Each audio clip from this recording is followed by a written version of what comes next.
The sandstorm had long devoured the edges of the old colony. Rusted hangars leaned against the horizon like dying beasts, their bones of steel creaking under the wind. Yarrick moved through the wreckage in his patched exosuit, the hum of the servos matching his heartbeat. He had come for scrap, copper veins, forgotten cores, anything that could keep his repair shop alive another week. But as his scanner pulsed through the wreckage, a strange signal caught his attention, an organic frequency buried beneath the sand, faint but alive. He followed the signal through shattered beams until the sand fell away, revealing what looked like a hill of pale scales. The shape beneath the dust was too symmetrical, too deliberate. Yarrick's breath caught. It was a dragon, or something built to resemble one. Its wings were folded like broken glass, skin ghost white and marked with luminous veins of silver. He knelt beside it, brushing away the sand until the sensors on his wrist glowed green. The readings were impossible.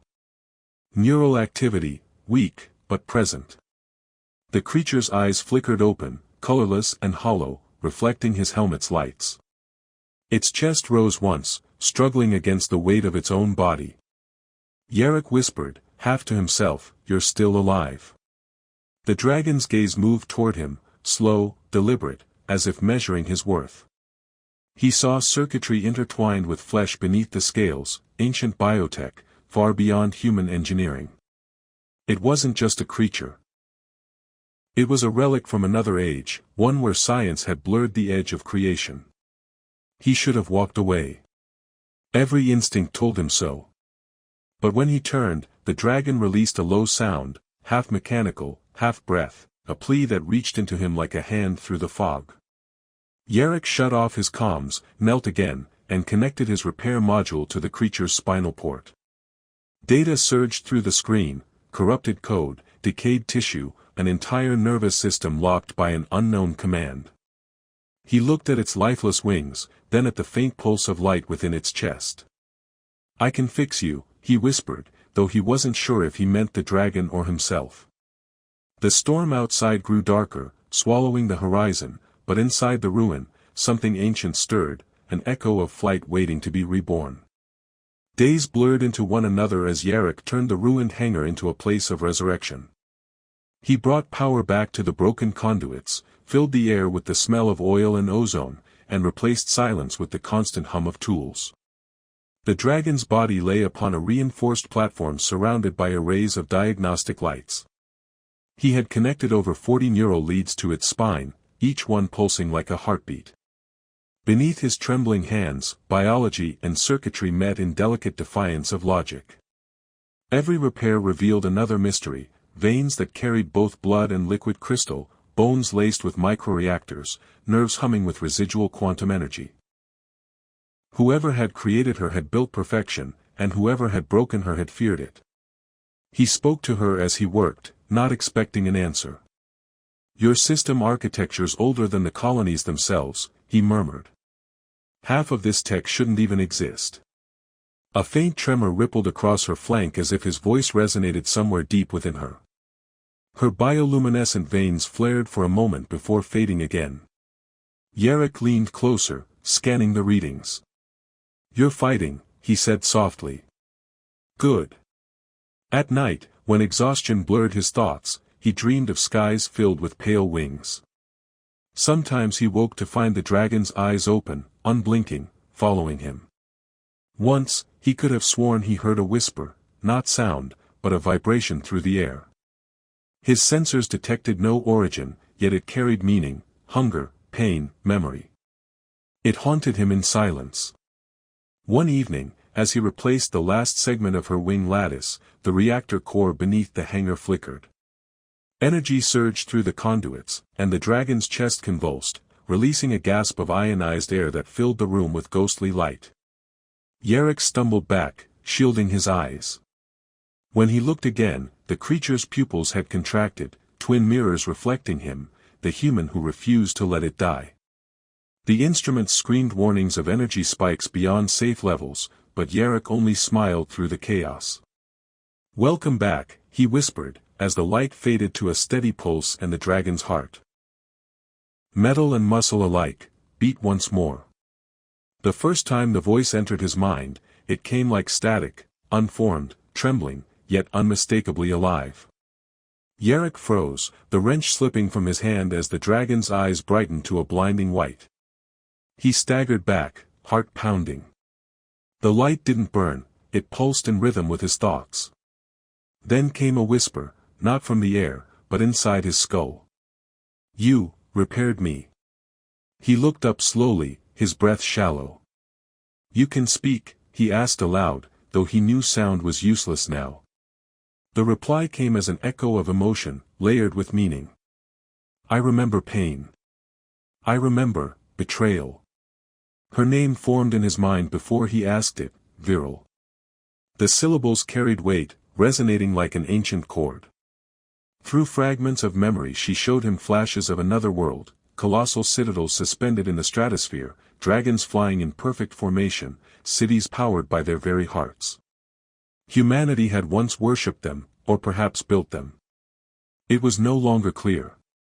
But then came darkness, and commands written in light, sealing the dragon's wings forever. Yarrick spent nights decoding fragments from her neural core.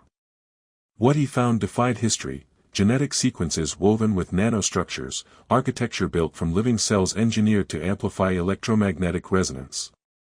She wasn't merely alive, she was a hybrid of organic divinity and forgotten machine. Yet buried deep within her systems was something malignant.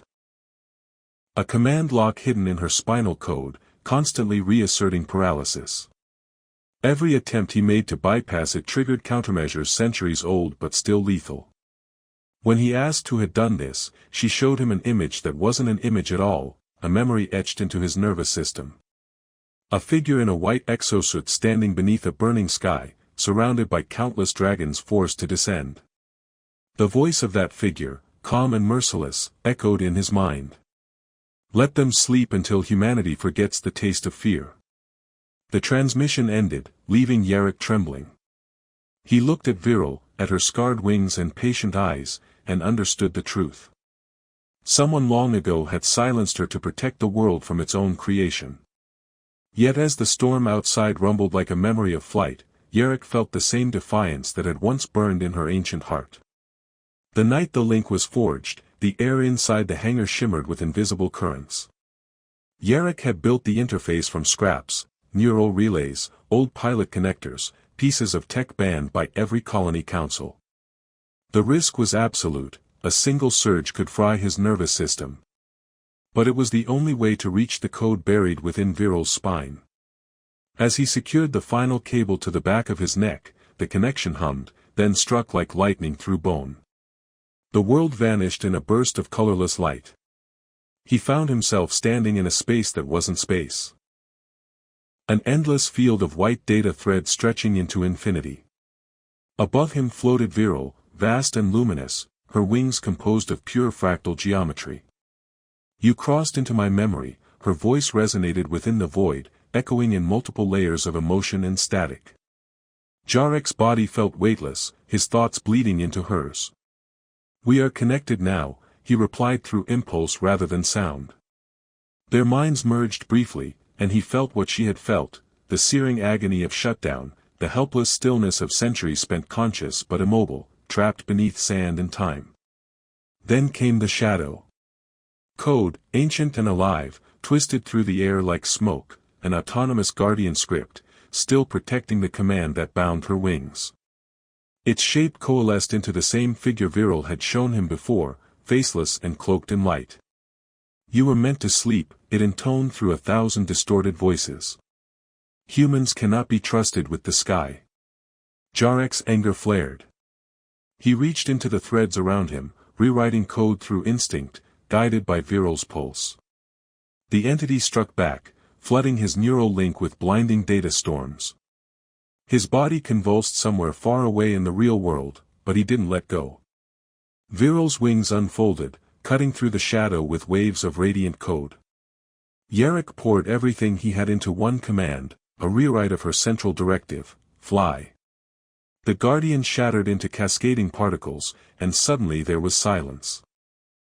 He collapsed inside the neural void, his consciousness flickering, as Viral's voice reached him, no longer a whisper, but a roar of triumph.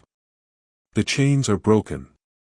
Yarrick awoke on the floor of the hangar, lungs burning, every nerve screaming in fractured pulses of pain. Sparks flickered overhead where the neural array had exploded, cables still hissing with smoke. The air was heavy with the metallic scent of ozone. He turned his head slowly, and there she was, virile, her massive form rising from the platform like a world reborn. Her wings unfurled, glowing lines of energy coursing through the veins of alloy and light. The scales that once seemed cold now shimmered with warmth, alive with internal fire. She looked down at him, her eyes no longer hollow but brilliant, holding an emotion he could not name. You risked everything, her voice rippled through his mind, no longer faint but resonant, carrying weight and compassion. Yarrick tried to speak, but only a rasp escaped him. She stepped closer, her talons leaving trails of molten light on the metal floor. The readings on his wrist flickered uncontrollably, energy output from her heart reactor exceeded any known scale. You gave me what they took away. The walls trembled. A deep hum filled the air, machines stirring in the distance. Through the cracked roof, Yarrick saw red lights gliding across the night sky. Autonomous drones, hundreds of them, converging on the old hangar. Viral's gaze shifted upward, and something ancient awakened in her stance. They know you're alive, Yarrick whispered. They'll come for you. Then they will remember why they feared us. The first drone broke through the storm, its plasma cannons charging. In a flash, Viral moved, no hesitation, no weakness. A blinding arc of light erupted from her throat, vaporizing the machine midair. The shockwave shattered the hangar windows, but Yarrick felt no fear. He felt awe. The sky filled with fire as more drones descended, their beams slicing through the darkness. Viral rose, wings igniting into full plasma bloom, a living engine of defiance. Viral! Yarrick shouted through the storm. Go! Not without you. The air erupted in a roar of energy as she extended a wing, shielding him. For the first time since the fall of her kind, the albino dragon took flight, lifting the mechanic who rebuilt her into the storm-filled sky, toward a world that would finally remember the sound of dragons. The world below was burning with light. Drones swarmed like metal insects, their beams slicing through clouds that glowed with fire. Yarrick clung to Viral's back, the air around them vibrating with raw plasma energy. The neural link between them pulsed faintly, syncing heartbeat to heartbeat. For a moment, he saw through her eyes, the curvature of the planet, the patterns of the magnetic storms, the fragile beauty of everything that still lived. The defense network from the old civilizations was awakening, targeting them both as an anomaly. Yet Viral only flew higher, her body streaking through the upper atmosphere in a trail of silver light. They fear what they cannot control, her voice echoed within him, softer now, almost human. Yarrick managed a weak smile. Then let them remember what freedom looks like. The last wave of drones rose to meet them, a wall of red light stretching across the sky. Viral drew in a deep breath, and her reactor heart ignited beyond its limit.